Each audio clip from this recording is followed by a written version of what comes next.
Dean, a 3-0 win at home to Yeovil, and similar to the Halifax game a couple of weeks ago, where it was a game where early possession, early chances were rewarded with goals. Yeah, look, we started bright, we got opportunities. They had 1 or 2 shots themselves in the first couple of minutes. So it was an open game, but we kept going. The lads stuck to the game plan, and we got our rewards. And the opener came from Sean Pearson. It's a long time since he scored, but that's exactly what he offers to the club. Yeah, look, we're looking to threat set plays, we work on them. We're looking to threat them at them. Second half, their keepers pulled, well, end of first half, second half, their keepers pulled 2 great saves off.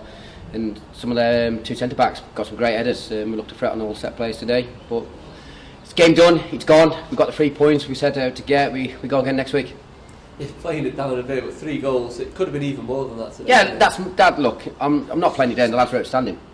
Efficient on what we've done. Organised, drilled, lads making the right runs. Last 15 minutes, we earned the right to make the passes. We kept the game at our tempo. My biggest bugbear, I'd say, is if it wasn't 7-0. And that's me being disrespect to Yeovil.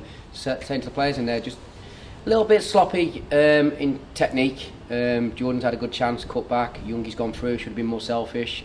Dior's gone through twice, should have hit the target. Goals had 1 or 2 half attempts, should at least try to hit the target, make the keeper work. Set plays, opportunities, keepers make good saves. Then Cameron's had a good chance in the start of the second half, and look, he's got himself into a good area. He has to be hitting the goals, not the post. So then, on a day like this, one of your biggest disappointments that it's not more. I suppose you can't really complain too much. Yeah, look, I'm not stood otherwise. up here absolutely like dough-faced. We know what we're at and where we are. We've gone into the game, prepped right for it. On the back end of a strong point, you look back at it now at Maidenhead, we've gone all the way up to Hartlepool, 1-4-2. So 2-0 down at half time, difficult conditions. Another 1 or 2 things go our way there, and you could possibly go and pinch it 3-2. We had a Stonewall penalty not given to us. Came back home today, made the most of it. Home advantage. I thought we looked a threat all throughout the game. Biggest bugbear, as I said, not scoring 7. But we take it 3-0. We kept a clean sheet. There was no sloppiness as of last week's game, so we've learned from it. So you look back at Solihull, reflect on that. Disappointed second half. Gave up Solihull too much space. Gets penned in, but we stayed strong. And then today, second half, we were a lot more comfortable, and so we've learned on the back end of that. So it's a mistake made to say, but we've learned from it.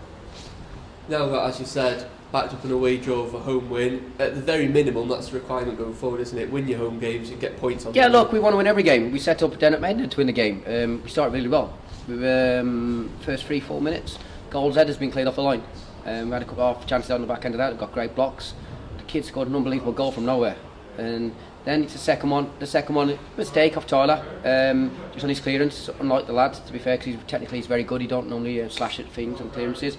It's gone up and the wind's got hold of it, so he's put it back into their favour. But as I said, shown great resilience and character, got back into it, we got a point. You've made 4 changes for today's game, restored the team from last Saturday. How pleased were you with the impact those 4 players made? It's not just those 4. There's players that are not out there that the fans ain't seen for a few weeks or for a few months.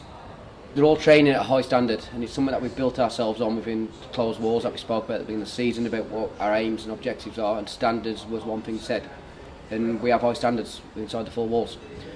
Players there who've not been involved, not contributed. James Horsfield's example. Got his second yellow card down easily, he's not been seen since. That's testament to the players that have came in. Horse, one of the best trainers at the football club. Comes in every day, applies himself unbelievably well. And I just said to the group then, it's not about the 11, 3 subs that got on, or the 16 that went out there today. It's about the whole group as a collective. They train properly, they conduct themselves properly. And I had to go home last night and I had to sleep on who was going to make the bench. I was 99.9% certain on my starting 11, but I had to sleep on who had to make the bench. And I said that's where it needs to be over these next 4 games. And hopefully that 4 games becomes 5, and then 5 becomes 6, and 6 becomes 7. So we're in a good place. We'll train it hard again this week, and we'll prep ready for a difficult game down at Boreham Wood next week. I was going to say 4 games left, but your message throughout the season has been to just look after yourself. Yeah. How important is it that the players keep doing that into this final? It's what we are. We've said it last week, it's in our control. So we've got control of our own destiny to say. So while it's in there, you don't let it go. I thought we were outstanding today. We got on top of Yeovil, didn't let them up. And we go again next week. It's going to be a difficult game, Boreham Wood. Probably looking to try and finish as strong as I can, and maybe 1 or 2 results, give them an outside chance. Always a difficult game against Boreham Wood. Got some good players. I'm surprised that they're not right in the mix. So we won't underestimate them next week. So it's going to be a difficult game. Yeah, thanks very much, Steve.